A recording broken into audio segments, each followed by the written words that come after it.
Madhugiri boys YouTube ವಾಹಿನಿಯ ಎಲ್ಲ ಚಂದಾದಾರರಿಗೆ ಹಾಗೂ ವೀಕ್ಷಕರಿಗೆ ನಮಸ್ಕಾರಗಳು.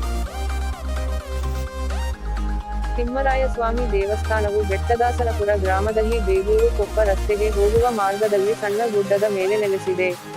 ದೇವಸ್ಥಾನದ ಸುತ್ತ ಅಭಿವೃದ್ಧಿಗೊಂಡಿರುವ ಬೆಟ್ಟದಾಸನಪುರ ಹಳೆಯ ಗ್ರಾಮವು ಬನ್ನೇರುಘಟ್ಟ ರಸ್ತೆಯಿಂದ ಎಲೆಕ್ಟ್ರಾನಿಕ್ ಸಿಟಿಯನ್ನು ಸಂಪರ್ಕಿಸುವ ರಸ್ತೆಯಿಂದ ದಿನವಿಡೀ ಹೆಚ್ಚಿನ ವಾಹನ ದಟ್ಟಣೆ ಕಂಡುಬರುತ್ತದೆ.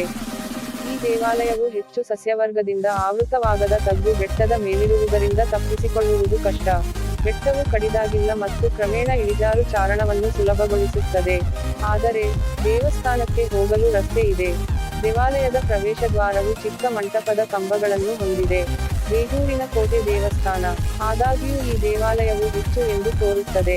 ಬೇಗೂರು ಕೋಟೆ ದೇವಸ್ಥಾನಕ್ಕಿಂತ ಇತ್ತೀಚಿನದು. ಸ್ಪಷ್ಟ ಐತಿಹಾಸಿಕ ಇಲ್ಲ. ದೇವಾಲಯವನ್ನು ನಿರ್ಮಿಸಿದವರ ಬಗ್ಗೆ ಉಲ್ಲೇಖ.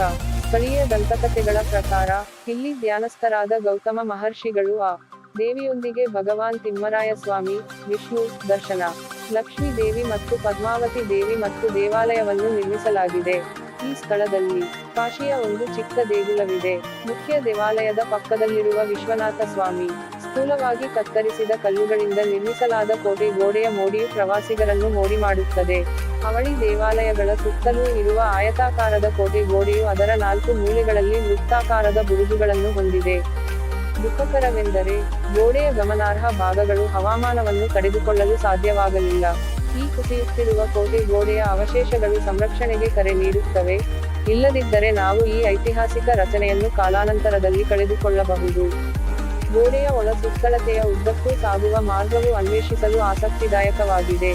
ದೇವಾಲಯದ ಸಮೀಪದಲ್ಲಿ ಮೆಟ್ಟಿಲುಗಳಿರುವ ಬಂಡೆಕಲ್ಲು ಕಲ್ಯಾಣಿ ಕೊಳ ಕೂಡ ಇದೆ. ಟಿವಿ ಧಾರಾವಾಹಿ ಮಾಲ್ಗುಡಿ ಡೇಸ್ನ ಕೆಲವು ದೃಶ್ಯಗಳನ್ನು ದಿವಂಗತ ಖ್ಯಾತನಾಮರಾದ ಶ್ರೀ ಶಂಕರ್ ನಾಗ್ ಅವರು ಕೋಟೆ ಆವರಣದಲ್ಲಿ ಚಿತ್ರೀಕರಿಸಿದ್ದಾರೆ.